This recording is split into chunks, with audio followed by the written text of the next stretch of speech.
Hello students, in today's video we will see how to programmatically implement the bisection method. So we will use the C language to implement the bisection method. So let's get started.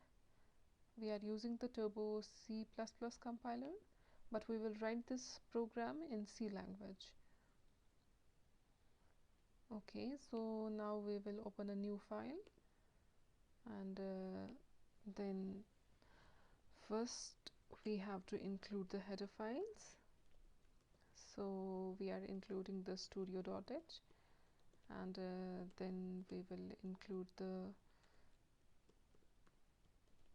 usual header directories or header files, conio.h, and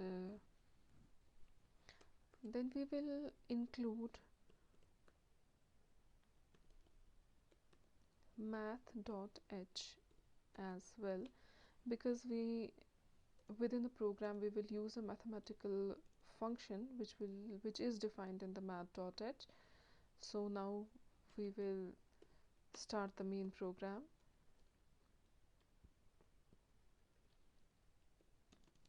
So yeah, now first of all we will declare some variables which will be used to take the initial approximations and say x1, x2 and x3 for the next iterations, and then we will again declare some variables, and yeah, these variables are going to be the floating point because of course we are calculating it in the precisions.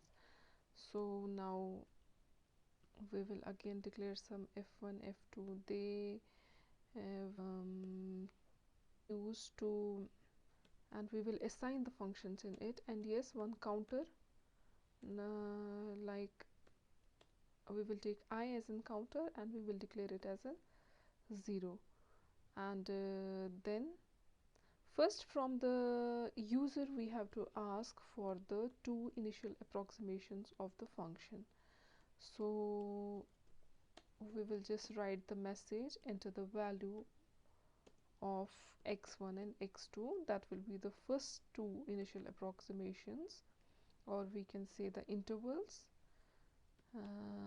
Then we have to read them from the user. We will use scanf, and then %f, yes, %f, because we are taking two values, so that means it will be at the address of x1 and at the address of x2. Okay, so then we will start a loop. We will use the do while loop. So first we will calculate the value of function f1. So if you remember that we have taken a function in our first video of bisection method, that was x cube minus 4x minus 9. So we will try to calculate that function. So basically if we will assign the values in that function, that will be x cube means x1 multiplied by x1 multiplied by x1, that is actually the x cube. So then minus 4 multiplied by x1, and then minus 9. Similarly we will calculate the function f2, that will be equivalent to x2 multiplied by, because we are just putting the values in that function. Our function is just the x cube minus 4x minus 9, so we are just assigning the values of x1 and x2 in that function. So here 4 multiplied by x2 minus 9. So these two statements will calculate the functions f1 and f2. Then we, in the bisection method, then we calculate the value of x3. So our x3 in the bisection method is equal to x1 plus x2 divided by x1 plus x2 divided by 2. So yeah, we are writing it as a statement here. So then we have to again calculate the function f3, which will be equivalent to f of that will be equivalent to x3 multiplied by x3 because I am taking here the function as x cube minus 4x minus 9. So I am just assigning the value x1, x2 and x3 in that function. I am writing here function again and again. What you can do is just you can I am just doing it for the purpose of understanding. Otherwise you can make a function out of it, and you can also make a macro. So it's up to you how much programming skills you have, and I am just doing it for the purpose of understanding. So then you have to just, when I have calculated the values, then I have to check, as we used to check in the bisection method, whether f1 multiplied by f3 is less than 0. If f1 multiplied by f3, that means f of x1 multiplied by f of x3 is equivalent to, is less than 0, then we replace x2 by x3, otherwise we replace x1 by x3. So that's what I will write here as a statement. That means f1 multiplied by f3. If it is less than 0, then I have to replace x2 by x3, otherwise, okay, I will just say it as else.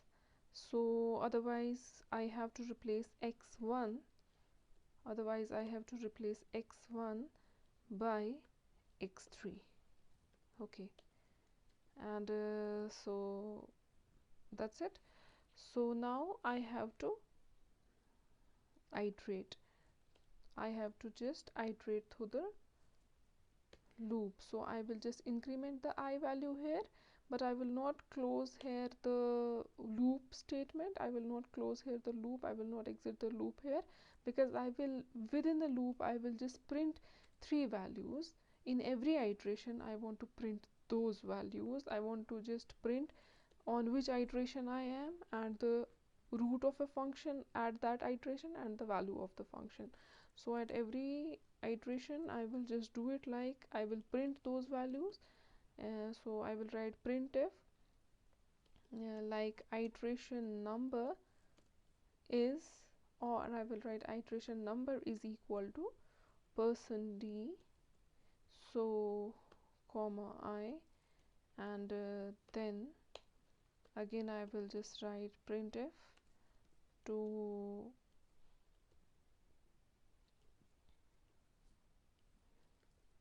then I will write root of function at that value. Root of a function is equal to, of course, that is a floating point number, so that will be, that is in our x3, and yeah, printf value of function at that particular iteration, that will be in the f of x3. Okay, so that will be f of 3. Our f of x3 here is as f of 3. So then I will write the while statement. I will here exit the loop. I will write the while statement of the do. So here I will write a function that is fabs of f3. This is a function which is defined in math.h. Through this function we are actually calculating the absolute value of f of x3. So when it is greater than the prescribed tolerance or up to the precisions, we have to actually calculate this program up to 3 precisions, 3 significant digits. That's why I'm taking it as 0.001. Otherwise, if it is for the 4 significant digits, I will write the tolerance here as 0.001. So I am writing here as 0.001 as the prescribed tolerance for this. Then okay, get ch to hold it on the screen. That's it. Okay, hopefully it will run now. There is no error in it. Okay, first we will save it.